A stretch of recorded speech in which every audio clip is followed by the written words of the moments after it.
નમસ્કાર, આપ જોઈ રહ્યા છો ન્યૂઝ 18 ગુજરાતી. હું છું આપની સાથે દીપા શર્મા. પહેલા વાત ઠંડીના ચમકારાની.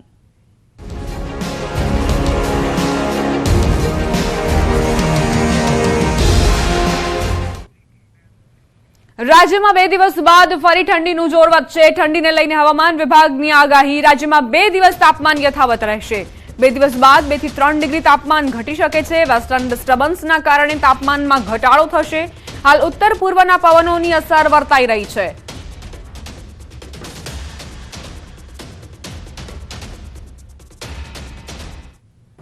मौसम शुष्क रहने का पूर्वानुमान दिया गया है और जो पवन का दिशा है उत्तर पूर्व से पूर्व था और जो हमारा तापमान में लघुत्तम तापमान में 2 से 3 दिन तक आपका एनएलसी रहेगा. तापमान में कोई ज्यादातर परिवर्तन नहीं होगा, लेकिन उसके आगे 2 से 3 डिग्री सेंटीग्रेड डाउन होने का पूर्वानुमान दिया गया है.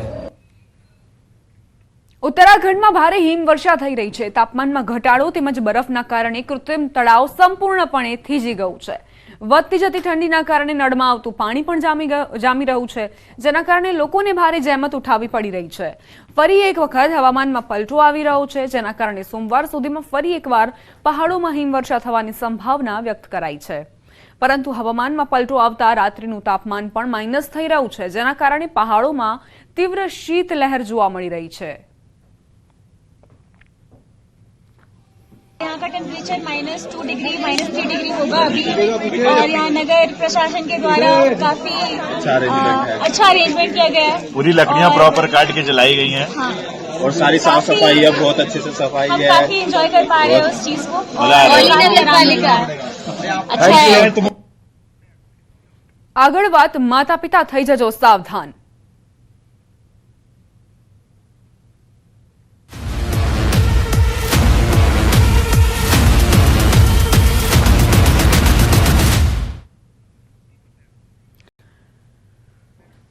વાલીઓ માટે ખૂબ જ ચોંકાવનારો કિસ્સો સામે આવ્યો. માતા પિતા તમારા બાળકોનું ધ્યાન રાખજો. અરવલ્લીના ધનસુરાનો કિસ્સો લાલબત્તી સમાન છે. અપહરણ કેસની તપાસમાં મોટો ખુલાસો થયો. 31 ડિસેમ્બરે 10 વર્ષની બાળકીનું અપહરણ થયું હતું. અપહરણ કેસની તપાસમાં ચોંકાવનારો ખુલાસો થયો. સોશિયલ મીડિયાથી પ્રેમ થતા બાળકોએ ઘર છોડ્યું. 10 વર્ષના બાળકોને પ્રેમ થતા ઘર છોડી ભાગ્યા. ધોરણ 5ની બાળકીને બાળક સાથે પ્રેમ થતા ઘર છોડ્યું. અન્ય 3 કિશોરીઓની મદદથી સગીરે બાળકીનું અપહરણ કર્યું. સોશિયલ મીડિયાના માધ્યમથી પ્રેમ પાંગર્યો હતો. બાળકીના માતા પિતાને સોશિયલ મીડિયા શું તે પણ નથી ખબર. અરવલ્લી પોલીસે ગણતરીના કલાકોમાં બંનેને નજીકના ગામમાંથી પકડ્યા. કાયદાના સંઘર્ષમાં આવેલા કિશોરને ઓબ્ઝર્વેશન સેન્ટરમાં મોકલાયો. પોસ્કો અને અપહરણનો ગુનો દાખલ થયો હતો.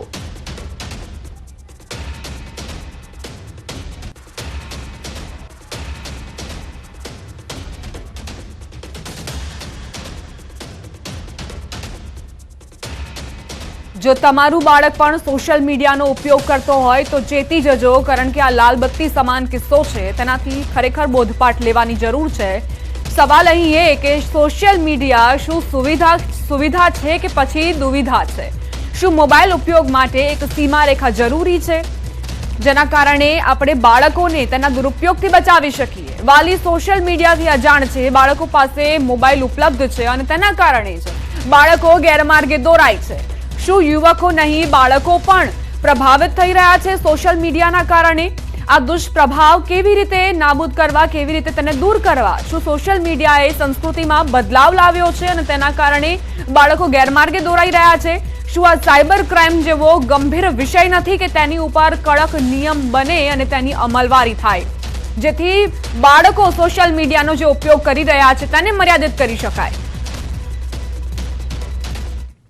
સોશિયલ મીડિયાના વપરાશ મુદ્દે ભારત હવે ઓસ્ટ્રેલિયાના માર્ગે જઈ રહ્યું છે. જી હા, ભારતમાં 18 વર્ષથી નાના બાળકોને સોશિયલ મીડિયાના ઉપયોગ માટે પરવાનગી મેળવી પડશે. 18 વર્ષથી નીચેના બાળકોને સોશિયલ મીડિયા પર એકાઉન્ટ બનાવવા માતા પિતાની મંજૂરી મેળવવી ફરજિયાત રહેશે. સરકારે ડિજિટલ પર્સનલ ડેટા પ્રોટેક્શન રૂલ્સનો મુદ્દો જાહેર કર્યો હતો. જો કે હાલ આ નિયમોનો ભંગ બદલ કોઈ કાર્યવાહી કે દંડનો ઉલ્લેખ નથી કરાયો.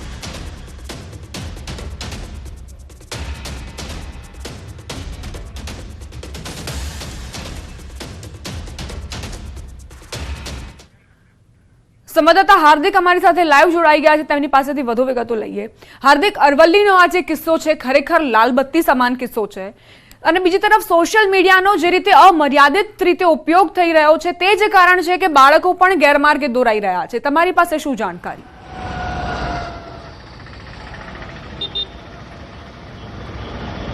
દીપા, ચોક્કસથી જે પ્રકારે અરવલ્લી જિલ્લાની ઘટના સામે આવી છે, ખાસ કરીને ધનસુરા તાલુકાના ગ્રામ્ય પંથકની આ ઘટના છે કે જ્યાં ગત 31 ડિસેમ્બરે એક બાળકીનું અપહરણ થાય છે અને માતા પિતા પહોંચે છે ધનસુરા પોલીસ સ્ટેશને કે જ્યાં અપહરણનો ગુનો દાખલ કરવામાં આવે છે.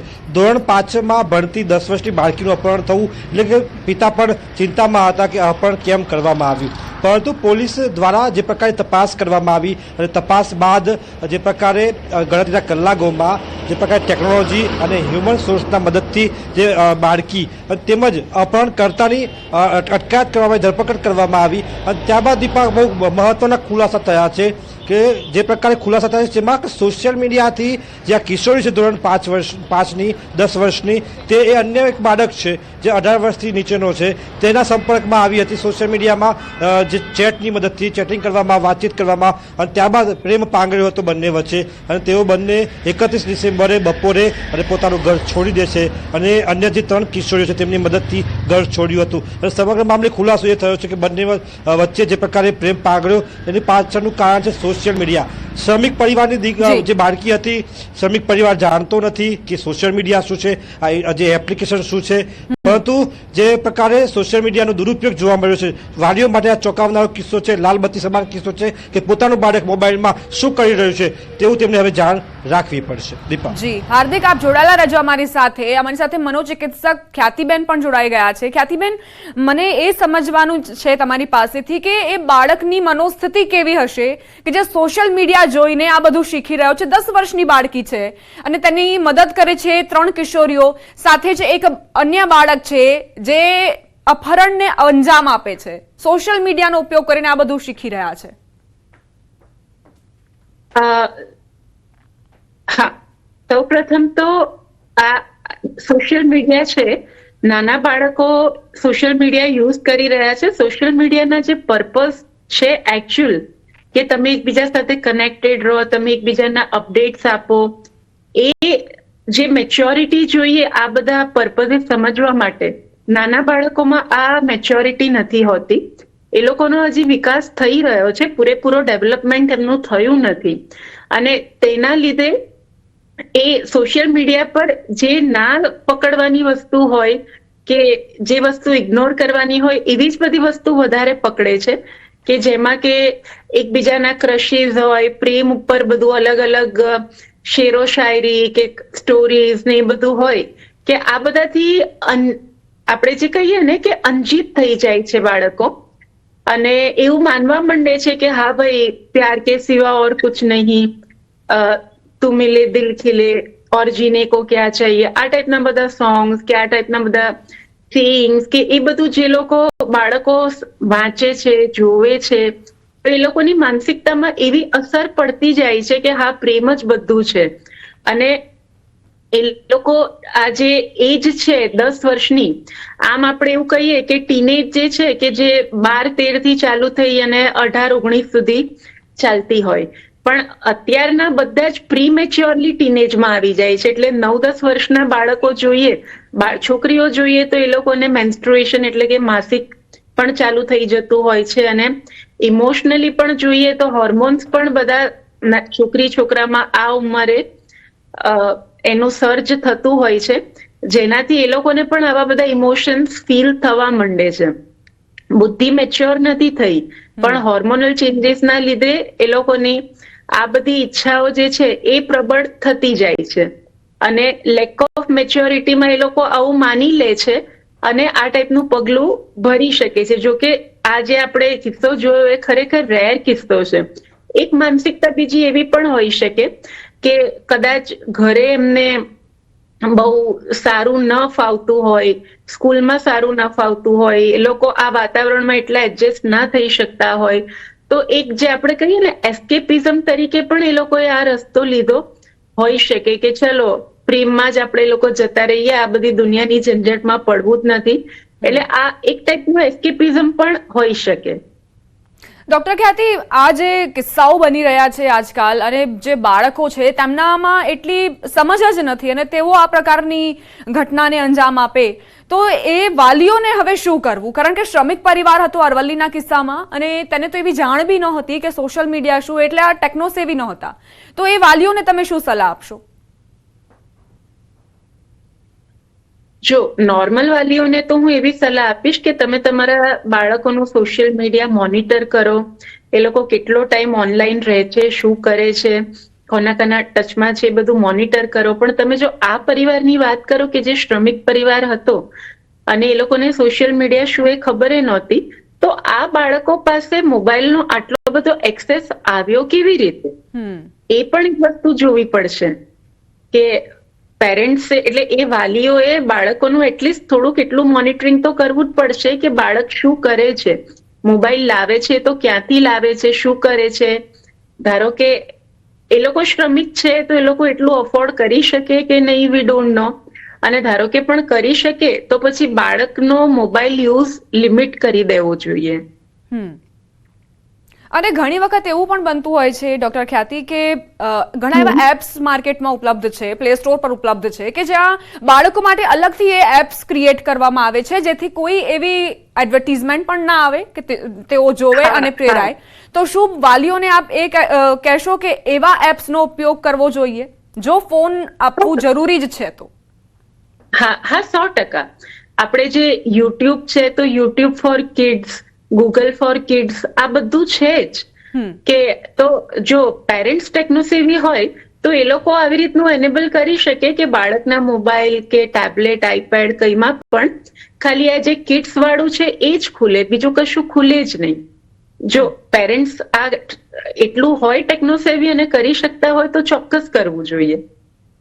અને હવે એવી જરૂર નથી લાગતી દેશમાં કે એક કડક નિયમો બનવા જોઈએ જેથી હવે જો બાળકો આવો ઉપયોગ કરે તો વાલીઓને જવાબ આપવો પડશે? કારણ કે અત્યાર સુધી આપણે જોયું કે જે કોઈની પાસે લાયસન્સ ન હોય, 18 વર્ષથી નાનું બાળક હોય તો તેની જવાબદારી વાલીઓના શિરે જ આવતી હતી. એટલે સોશિયલ મીડિયામાં કોઈ દુરુપયોગ થઈ રહ્યો છે અથવા તો બાળકનું અકાઉન્ટ પણ બની રહ્યું છે તો તેની માટે નવા નિયમો બનાવવા પડશે. 100% નવા નિયમ બનાવવા પડશે. ઇમ્પ્લિમેન્ટ કેવી રીતે કરવા એ બધું ખરેખર બહુ અઘરું છે. એ સરકારે ઘણા બધા એના જવાબો શોધવા પડશે. પણ આઈડિયલ સિનેરિયો તો એ જ હશે કે જો સોશિયલ મીડિયા નાના બાળકો માટે બેન્ડ હોય, જે રીતે ઓસ્ટ્રેલિયામાં થઈ રહ્યું છે, અને એ ખરેખર ઇમ્પ્લિમેન્ટ કરી શકે સરકાર, તો એ ખરેખર ખૂબ જ સારું હશે કે બાળકોને જો યુઝ કરવું હોય તો એમના પેરેન્ટ્સના મીડિયા પર યુઝ કરી શકે કે જેમાં પેરેન્ટ્સ પોતે પણ એમને પૂરેપૂરો એક્સેસ હોય કે બાળક શું કરી રહ્યું છે. ડોક્ટર ખ્યાતિ, કરવું અઘરું છે પણ ખરેખર કરવું જોઈએ. જી, આભાર તમારો અમારી સાથે જોડાવા બદલ અને આ જાણકારી આપવા માટે. તો અરવલ્લીનો આ કિસ્સો ખરેખર ચિંતાજનક છે અને વાલીઓ માટે પણ ખૂબ જ લાલબત્તી સમાન કિસ્સો છે. જો તમારા બાળકો પણ સોશિયલ મીડિયાનો ઉપયોગ કરતા હોય તો ચેતી જજો અને બોધપાઠ લેવો જ પડશે. સમાચારોમાં આગળ વધીએ. વડોદરામાં MS યુનિવર્સિટીની ગર્લ્સ હોસ્ટેલમાંથી મોબાઈલ ફોન તફડાવી ગઠિયો ફરાર. યુવતીનો મોબાઈલ ફોન ચોરીની ઘટનાનો વિડીયો વાયરલ થયો. યુવતી ફતેગંજની વર્કિંગ વુમન હોસ્ટેલમાંથી પસાર થતી હતી તે સમયે બાઇક સવાર 2 શખ્સમાંથી એક વ્યક્તિએ બાઇક પરથી નીચે ઉતરી યુવતીનો મોબાઈલ ફોન ઝૂંટવી લીધો હતો. યુવતીએ ગઠિયાનો પ્રતિકાર પણ કર્યો. કેમ્પસમાં લાગેલા સીસીટીવી કેમેરામાં સમગ્ર ઘટના કેદ થઈ હતી. ફતેગંજ પોલીસે સીસીટીવી ફૂટેજના આધારે તપાસ હાથ ધરી.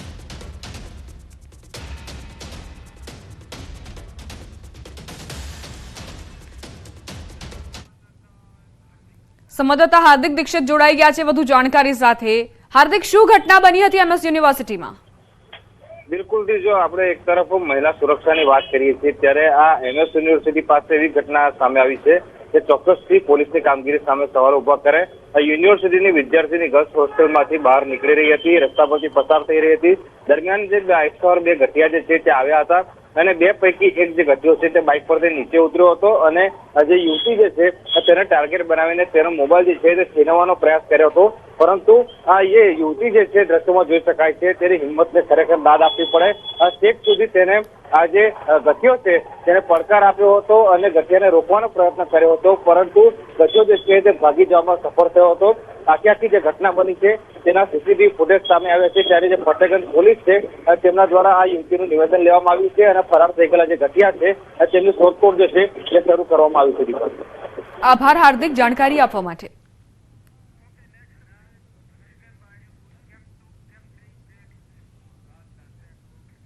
રોકાઈશું એક નાનકડા વિરામ માટે. આપ જોતા રહો ન્યૂઝ 18 ગુજરાતી.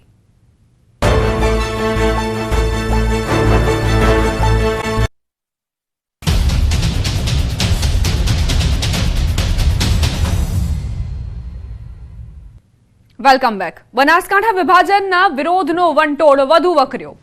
શિહોરી અને થરા બાદ ધાનેરા બંધનું એલાન અપાયું. હિતરક્ષક સમિતિ દ્વારા બંધનું એલાન અપાયું. ધાનેરાને બનાસકાંઠા જિલ્લામાં રાખવા માંગ કરાઈ. વેપારીઓ ધાનેરા બંધ રાખી રસ્તા પર ઉતર્યા. બનાસકાંઠા જિલ્લાનું વિભાજન કરતા વિરોધનો વંટોળ વધુ વકરી રહ્યો છે. વેપારીઓ વેપાર ધંધા બંધ રાખી રેલી કાઢી રોષ ઠાલવી રહ્યા છે. કેટલાક લોકો કહી રહ્યા છે કે બે જિલ્લાના વિભાજન ભલે કર્યા પણ અમને તો બનાસકાંઠા જિલ્લામાં જ રાખો. ત્યારે શિહોરી અને થરાદ બાદ ધાનેરા બંધ રાખીને લોકો ભારે રોષ ઠાલવી રહ્યા છે.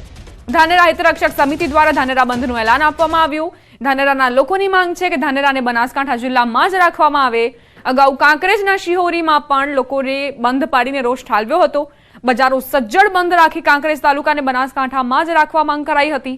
બીજી તરફ થરાના લોકો પણ બંધ પાડી બનાસકાંઠા જિલ્લામાં જ રહેવા માંગ કરી રહ્યા છે. તેમાં ધારાસભ્યએ પણ સહમતિ દર્શાવી હતી. એટલું જ નહીં, લોકો તો ત્યાં સુધી કહી રહ્યા છે કે જો અમારી માંગ નહીં સ્વીકારવામાં આવે તો અમે આનાથી પણ ઉગ્ર આંદોલન કરીશું.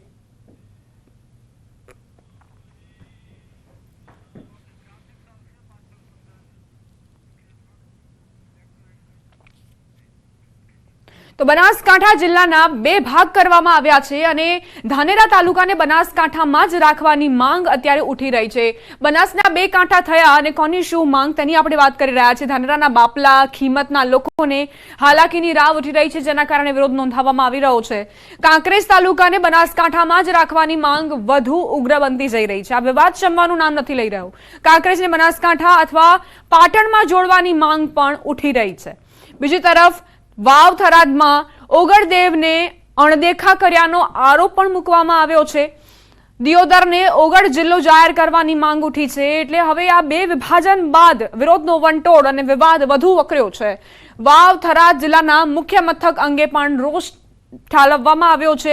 નવા જિલ્લાનું વડુ મથક થરાદ નહીં દિયોદર રાખવાની માંગ પણ ઉઠી રહી છે કે વાવમાં જે વાવ થરાદ છે તેને બદલે દિયોદરને વડુ મથક બનાવવામાં આવે. વાવ થરાદના લોકોની માંગ છે થરાદનું વડુ મથક વચ્ચોવચ્ચ હોવું જોઈએ તેવી પણ માંગ કરવામાં આવી રહી છે લોકો તરફથી.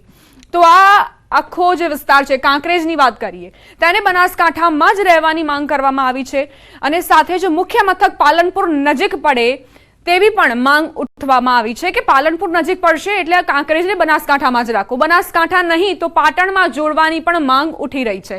વાત હવે ધાનેરાની કરવી છે. બનાસકાંઠામાં જ રહેવાની ધાનેરાની માંગ છે કે અમને થરાદવાળા જિલ્લામાં નથી જવું. મુખ્ય મથક પાલનપુર નજીક પડે છે એટલે અમને બનાસકાંઠામાં જ રહેવું છે. બાપલા ખીમતના લોકોને હાલાકીની રાહ ઉઠી રહી છે. વાત હવે દિયોદરની કરીએ. ઓગળ જિલ્લો જાહેર કરો તેવી દિયોદરના લોકોની માંગ છે કે અલગ જિલ્લો ઓગળ જિલ્લો જાહેર કરવો જોઈએ. ઓગળદેવને અનદેખી કરવામાં આવી છે. ઓગળ જિલ્લો બનાવવાની જગ્યાએ જે તેમને સમાવવામાં આવ્યા છે થરાદ વાવ જિલ્લામાં તે અમને સ્વીકાર્ય નથી. નવા જિલ્લાનું નામ થીરપુર રાખો તેવી પણ લોકોની માંગ છે. આગળ વધીએ. બનાસકાંઠા વિભાજનના મામલે સીએમને પત્ર લખવામાં આવ્યો છે. પાટણના સાંસદ ભરતસિંહ ડાભીએ પત્ર લખ્યો છે. મુખ્યમંત્રીને ભરતસિંહે પત્ર લખ્યો. કાંકરેજને બનાસકાંઠા જિલ્લામાં જ રાખવા માંગ કરાઈ. જિલ્લા વિભાજન બાદ કાંકરેજને વાવ થરાદમાં સમાવેશ કરી દેતા કાંકરેજને બનાસકાંઠામાં રાખવાની માંગ સાથે હવે રાજકીય નેતાઓ પણ એક સુરમાં જોવા મળ્યા.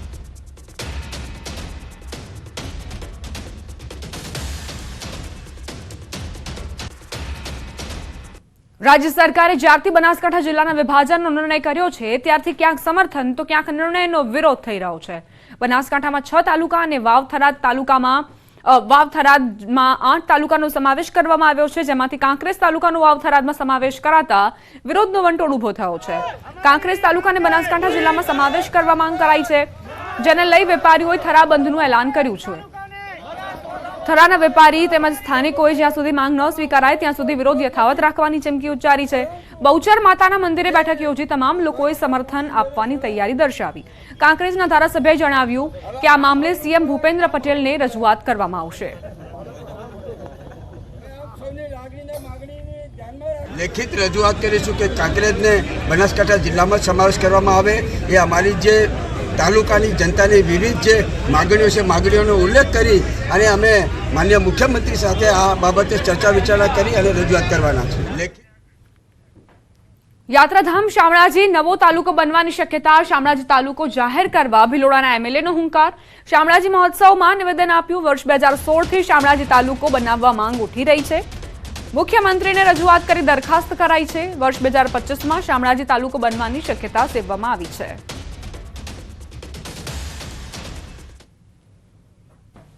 માનનીય મુખ્યમંત્રી શ્રી પાસે જઈ અને શામળાજી તાલુકો બને એ માટેની દરખાસ્ત પણ કરી છે.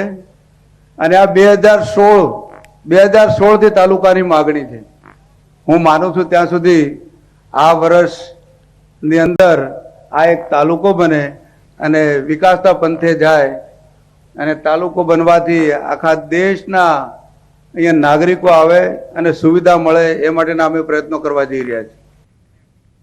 સુરતમાં આજે શહેર ભાજપ પ્રમુખ માટે સેન્સ પ્રક્રિયા હાથ ધરવામાં આવનાર છે. પ્રદેશ નિરીક્ષકોની ટીમ આજે સુરતમાં ભાજપ કાર્યાલય ખાતે હાથ ધરાશે સેન્સ પ્રક્રિયા. વિવિધ દાવેદારોની સેન્સ પ્રક્રિયા યોજાશે. પરેશ પટેલ અને હેમાલી બોઘાવાલાનું નામ ચર્ચામાં. ડ્રેનેજ સમિતિના ચેરમેન કેયુર ચપટવાળા રેસમાં છે. ડોક્ટર જગદીશ પટેલ, નીરવ શાહ સહિતના નામો પણ ચર્ચામાં છે.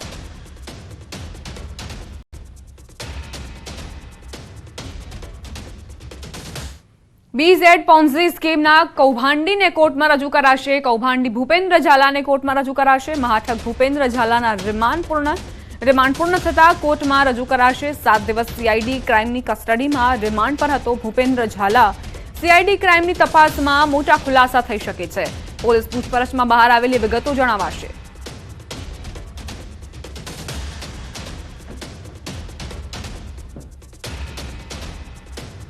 આ સાથે જ બુલેટિનમાં અત્યારે બસ આટલું જ. આપ જોતા રહો ગુજરાતની number 1 news channel News 18 Gujarati.